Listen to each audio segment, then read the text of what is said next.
लाखो भाविकांचं श्रद्धास्थान मायंबा मच्छिंद्रनाथ गड इथे पौष अमावस्यानिमित्त मोठी गर्दी होत आहे आणि मिरवणूक सुद्धा सुरू आहे। आपल्यासोबत देवस्थान समितीचे पदाधिकारी आहेत चितळे सर, त्यांच्याशी बोलूया। कशा पद्धतीने हा उत्सव असतो काय सांगा? सालाबाद प्रमाणे मच्छिंद्रनाथांचा या समाधी स्थळाच्या ठिकाणी पौष अमावस्येनिमित्त 3 दिवसाचा कार्यक्रम या ठिकाणी आयोजन केलं जातं।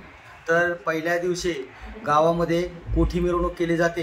गावामध्ये सर्व गावातील महिला त्या ठिकाणी घराघरातला शिधा एकत्र गोळा करून तो शिधा वाजत गाजत गडावर आणला जातो आणि दुसऱ्या दिवशी त्या शिध्याचं देवस्थानजवळ असणाऱ्या देव तलाव या ठिकाणी त्याचा रोड बनवला जातो आणि तो रोड सर्व केला जातो। त्यानंतर दुसऱ्या दिवशी चैतन्य बडे बाबांचा जो घोडा आहे, मानाचा घोडा, त्या घोड्याची मिरवणूक गावामध्ये केली जाते।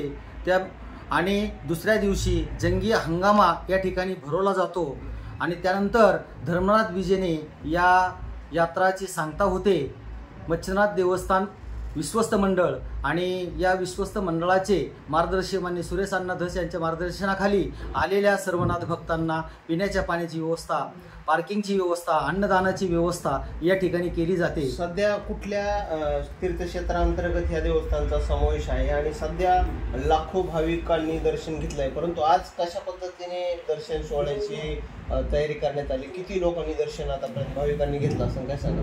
आज या 24 तासामध्ये जवळपास 2 लाख लोकांनी या ठिकाणी दर्शनाचा लाभ घेतला आणि त्याचबरोबर जवळजवळ 1 लाख लोकांना महाप्रसादाचं वाटपाचं सुद्धा या ठिकाणी कार्यक्रम। अजून या देवस्थानच्या भविष्यात विकास करण्यासाठी कुठला कृती आराखडा शासनाकडे पाठवण्यात आहे? जवळपास 10 करोड रुपयाचा या ठिकाणी विकास आराखडा आम्ही तीर्थक्षेत्र विकासांतर्गत आम्ही सादर केलेला आहे आणि त्याचमधून चालू वर्षी आम्हाला माननीय सुरेश अण्णा धस यांच्या प्रयत्नानं 5 कोटी रुपयाचा निधी वर्ग करण्यात आलेला आहे।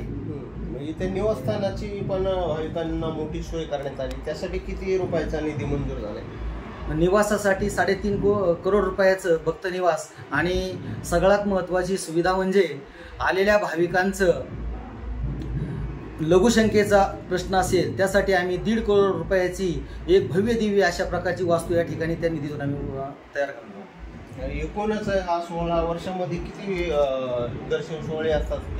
दररोज तर गर्दी मोठ्या प्रमाणात असते, पण उत्सव कधी असतात? दररोज 6 ते 7 हजार भाविक या ठिकाणी दर्शन घेत असतात आणि अशा प्रकारचा आजचा जो उत्सव आहे अशाच प्रकारचे 1 ते 1.5 लाख लोक दर अमावस्याला या ठिकाणी येतात आणि त्यानंतर पुढील जी यात्रा असते ती रंगपंचमी ते गुढीपाडवा या कालावधीमध्ये जवळपास 25 लाखाच्या दरम्यान लोक या ठिकाणी दर्शन करून जातात। या देवस्थानाकडे येण्यासाठी रस्ता अतिशय खराब झालेला आहे, नवीन रस्ता काही प्रस्तावित केला आहे का शासनाकडे? नवीन रस्ता आम्ही मागणी केलेली आहे आणि त्याचं लवकरच पाठपुरावा करू असं आपल्या तालुक्याचे आमदार सुरेश अण्णा धस यांनी आम्हाला या ठिकाणी सांगितलेलं आहे। एकूणच आपण पाहिलं की सर्वात मोठं देवस्थान आणि भटक्यांची पटरी म्हणून ओळख असलेलं मायंबा देवस्थान इथे लाखो भाविकांनी आज दर्शन घेतले आहे।